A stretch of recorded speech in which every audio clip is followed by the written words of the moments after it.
Yeah. Yeah, I could eat whatever I wanted when I was like Mhm. exercising twice a day, of course. And then you realize, oh, that's not food freedom. That's a prison when your only hobby, the only thing you really have time for is exercise, when you can't see your friends unless you're running, riding, or swimming with them.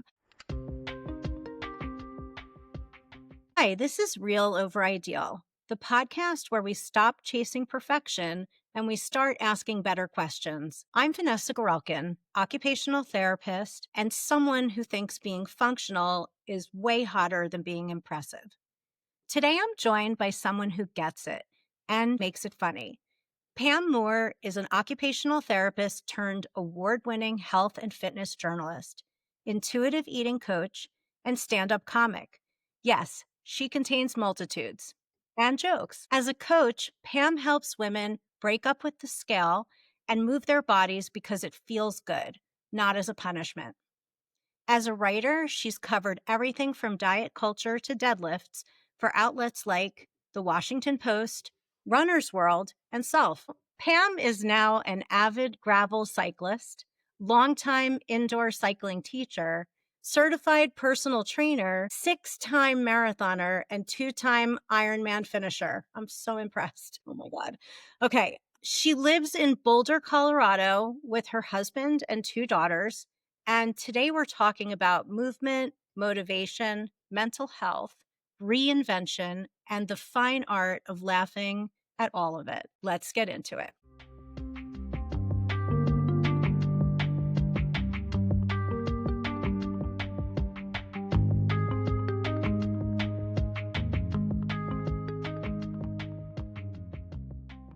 Thank you so much for having me, Vanessa. That was such an awesome intro. Thank you. I am glad that you agreed to be on the podcast. One of the reasons being, of course, is that you are a fellow occupational therapist, but so much more. So, can you tell me about your background a little bit? Tell the audience about you. Yes. I went to OT school immediately after college and got my master's and worked primarily in first mental health, then acute care, and got into blogging along the way. As a triathlete, just like a very amateur triathlete, a lot of other triathletes were like sharing their stories online. Yeah. And I was like, oh, I want to be part of that. So I started writing. I did not start the blog with the intention of ever becoming a writer. I just enjoyed it. And my husband was really encouraging me, try being a freelance writer. That's something you could do. And I was like, oh my God, okay. I had a lot of imposter syndrome. I went for it, gradually built that up to where I was writing a regular article in the Washington Post wellness section for a couple of years. That was an awesome experience. I got to write about so many cool things, talk to so many experts, wrote about health and fitness for all kinds of outlets. Along the way, I sort of unpacked my dysfunctional relationship with food and exercise. Even though I enjoyed the sport, the community, the fitness, the personal challenges, all of that, it was tied up in my unhealthy eating and body image issues, which we can get into.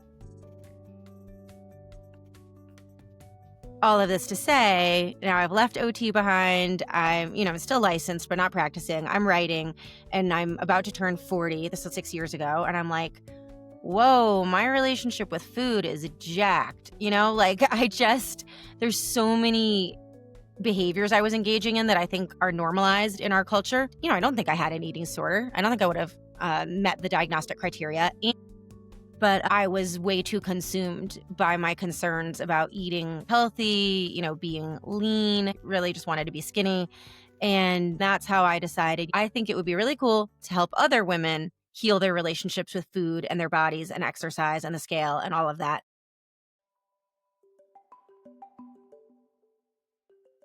And then I got certified to be intuitive eating counselor. And that intuitive eating really helped me figure out how I wanted to live. It all makes so much sense. I felt like figuring out what I wanted to eat based on what I wanted instead of rules helped me get more in touch with other things that I wanted. And one of them was comedy. And so I'm kind of new to the comedy scene. I'm just learning a ton and having so much fun. And so that kind of brings you up to speed, I think. When I listen to your story, it is hanging together. And it's a path that you have taken, and it kind of is a journey. I hate that word. I hate the word journey. But sometimes it's apt. I get it. Yes, like journey is way overused, but yours has been a journey. And I don't know if you want to talk about this on the podcast, but you have mentioned to me that you have ADHD. And I kind of feel like the journey may be related to the ADHD person in you. What do you think? And I'm happy to talk about ADHD or really anything. I'm totally an open book. But like, yeah, I only got the diagnosis 3 years ago. And in a way, it was cool because I was like, wow, this explains a lot. Like, if this diagnosis is accurate, and I think it is, I think it's like a double edged sword. Part of my ADHD includes some level of anxiety. Um, Mm. and that anxiety is obviously can be a hindrance, but it can be good because it makes me want to like get things done. I had this compulsion to like stand out. You've talked about this in other episodes of your podcast with internal family systems and parts. Mhm. Listeners, you should definitely go back and listen to old episodes if you haven't, if you don't know what parts are. But there was this young part of me that I think got accolades and recognition in my family for being a good student. And so then I'm trying to find that gold star, that little pat on the head, outward signs of success. I've been looking for that for validation. And Yeah. as I get older, I'm just realizing that's a bucket with a hole in it that will never be full if I cannot find it within myself. I still want to go ride my bike as much as I can, but it's not because I want to post it on Strava. It's not because I want somebody to be like, wow, you do a lot. I just want to do it. So it's different. Trying to improve upon your athletic performance, look of your body, your diet. That's a bucket with a hole in it. It is endless trying to improve ourselves. In fact, to ask you about the whole reinvention thing. Reinvention can be a great thing because it can be about reaching for the stars and getting to your dreams. I guess it could also have a downside to it where you're pressuring yourself to do things that you think are the appropriate thing to do. What are your thoughts about that? I'm pausing to marinate on this. Yeah, take your time. I think for the beginning of my career as a freelance writer, there was definitely some imposter syndrome about the writing. I was kind of obsessed with like, getting bylines in big outlets. While it was really cool to get to email someone and you're like, hey, I'm writing an article for the Washington Post about XYZ. Can I speak with you about this topic? And they're like a leading expert in their field. You get to talk to some really cool people about what they're passionate about. But at the same time, there was a level of my writing that was a little bit ego driven. I wanted to be legit. I wanted to be good. And I think that was the same as my striving with the marathons and the Ironmans. There was the good parts of I made friends, I got to be outside, I felt good. I think for me exercise is a must in terms of my self-care for my anxiety or ADHD. And no pun intended, it was feeding my body image problems. I thought that I had food freedom. I thought I had this great relationship with food, but actually realized later it was contingent on exercising 8 to 15 hours a week. And then bringing it back to my newest endeavor, which is the comedy, I think I learned pretty quickly when you get on a stage and you think, okay, there's 5 comics tonight on this show and I want to be the best. Number 1, you're a rookie. It's probably not going to happen unless you have some major, major talent. And number 2, that just takes the fun out of it. The Mhm, fun is the connection. And it's mhm. really hard to connect when you're trying really hard to like be good. What I now try to do is just have fun and show up as my whole self. And even if, I'm not the funniest, I'm having a great time and I'm connecting and I'm feeling the energy of the room. Just like a 100-mile bike ride, it can have the energy of like, oh my God, I have to do this. Or it can be, oh, I get to do this. I want to have an adventure. It's the same thing, but the energy is different.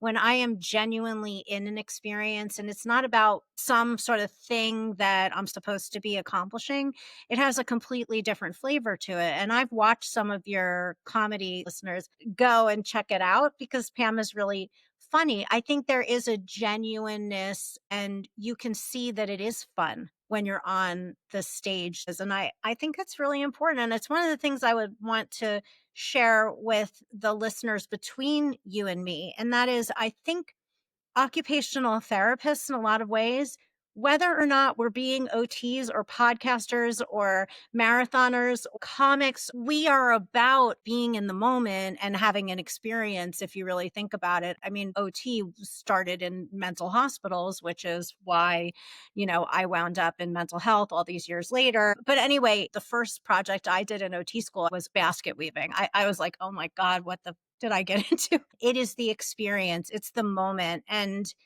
OTs are not appreciated for that because it looks like all they're doing is having fun. Yes, or making a basket. Oh, you need a master's degree to show someone how to make a basket? That's not what it's about. It's getting this person in touch with flow, that flow state where whether you're weaving a basket or you're telling jokes or you're riding a bike or doing that thing that you lose track of time, that's kind of where it's at. And that's therapeutic from an OT point of view or general mental health, like a engaging your right brain, your creative side, as opposed to like the more analytical side, that is actually very helpful for people who have disordered eating patterns and anxiety around food because it Hmm. kind of helps you engage in the present moment. When you are micromanaging food or Yes, exercise, you're not in a, you're the opposite of flowing. It's not flow. exactly. You're in your head, it's anxiety. So anything you can do to bring you back in the present, to be in your body, feeling grounded, not thinking about your body, just being in your body. Yeah. Those are the experiences that the more we have of them, the better we feel all around.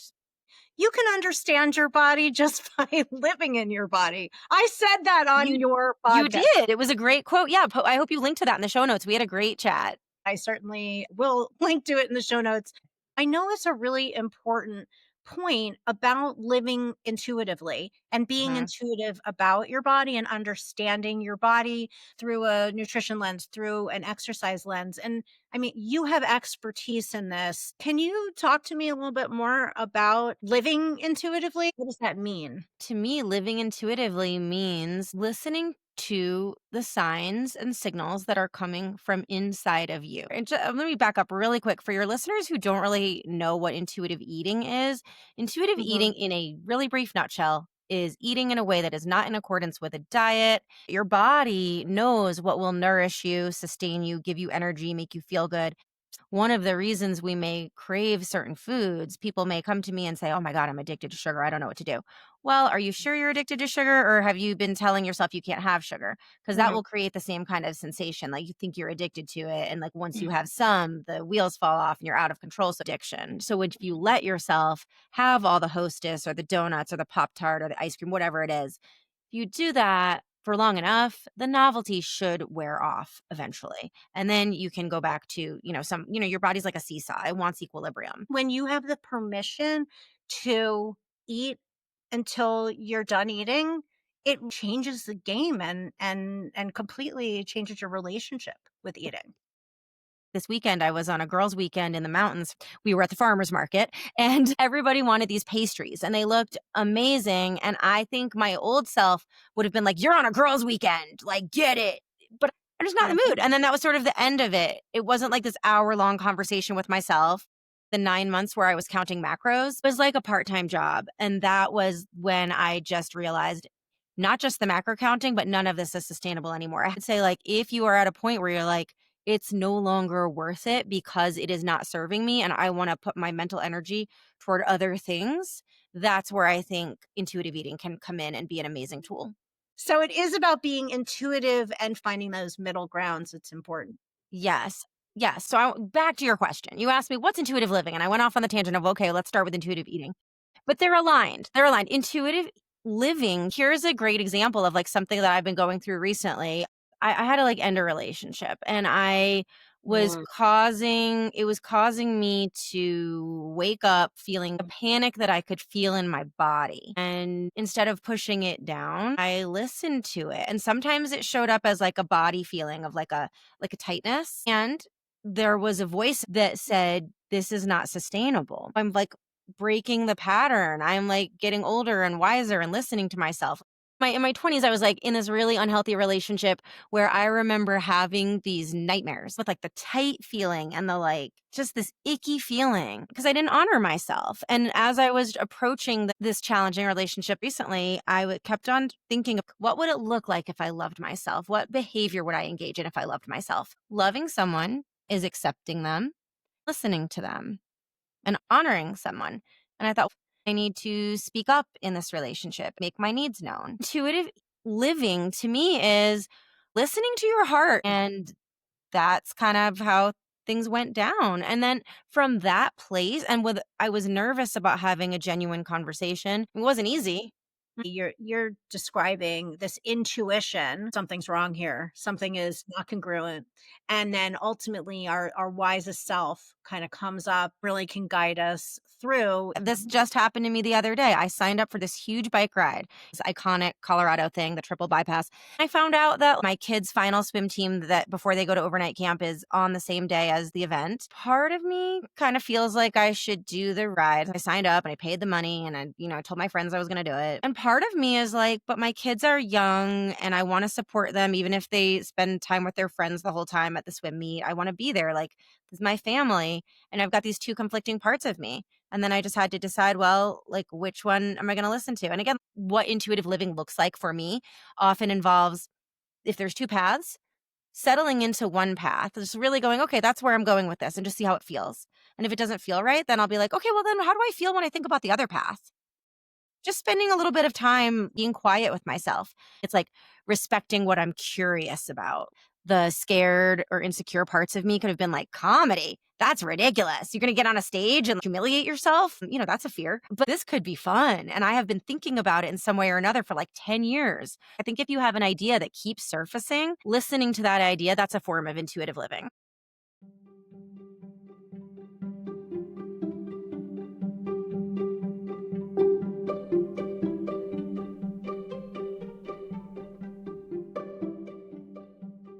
And actually, that leads me to my untangle this question.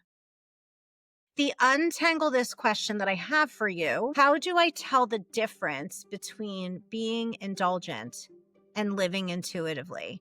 How can I learn to trust myself? Wow. I would ask this person, what do you mean when you say being indulgent? I want to get into that because that's sort of a very judgment filled word. Why is Yeah. this indulgent? And why is it bad? Can we back up? Why is it bad if I do something that feels fun? Like I want to take a pottery class. I would say start small. Like if this person, if their intuition is telling them I should spend $5,000 on a weekend wellness retreat. Is that indulgent? Maybe. So I might ask, what feeling are you looking for? What do you think you're going to feel or experience at this luxury retreat? Uh-huh. Maybe they will say, I want to feel like I'm pampering myself, have some time away from my family. I want what I think of as self-care. So then I might look at those things and I might say, Mhm. could you do it on a smaller scale? How could you get that feeling you're looking for, whether for a weekend or even on a given day? So I would say try it small and then just see how it feels. And almost like anything else that you might treat as an experiment, if it's good, do more. If it turns out not to be good, switch gears. It's not about indulging yourself to live intuitively. It's about listening to yourself to live intuitively. Replace fear with trust and try to understand that's a process. And so, in order to trust, you have to lead with trust. So, you need to feed yourself. You need to take care of yourself. You need to try the things that you've been craving to do. And those things are really showing yourself trust.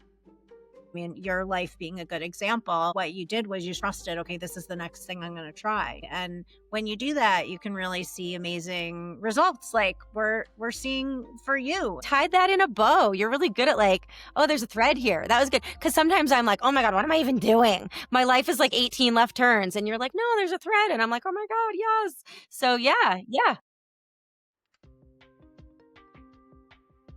Pam, I am so grateful for the time you've spent. Tell me where we can find you and what you're doing, all in all. Give us the down low on everything. Okay, thank you. I'm doing intuitive eating coaching one-on-one over Zoom. So wherever you live, doesn't matter what time zone, we can see each other. online. I'm accepting some new writing assignments. I'm doing a lot of things. I'm doing the comedy. Yeah, if you want to hire me for like a healthcare conference or something like that, I could do that. And if you are a creative who wants to publicize whatever event you have coming up, I also do PR for mission-driven creatives. But yeah, you can talk to me about like, hey, how can I like get my event featured in the media? I can help. That's what I'm up to. And you can find me on my website. That's the best place, Pam-Moore, Moore.com.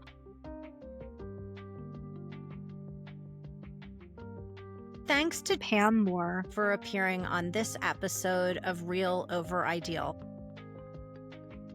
Hey listeners, in my excitement to hear from my friend and colleague Pam Moore all about living and eating intuitively, I forgot to ask her for an "if you try this, you won't die" tip. So you'll be getting a bit more on this topic in the next episode, which we'll be publishing as a companion. In it, I'll guide you through a simple, mindful eating exercise to help you with foundational skills for intuitive eating. It's short, it's beginner-friendly, and it's a chance for you to practice some of the foundational ideas Pam and I talked about today.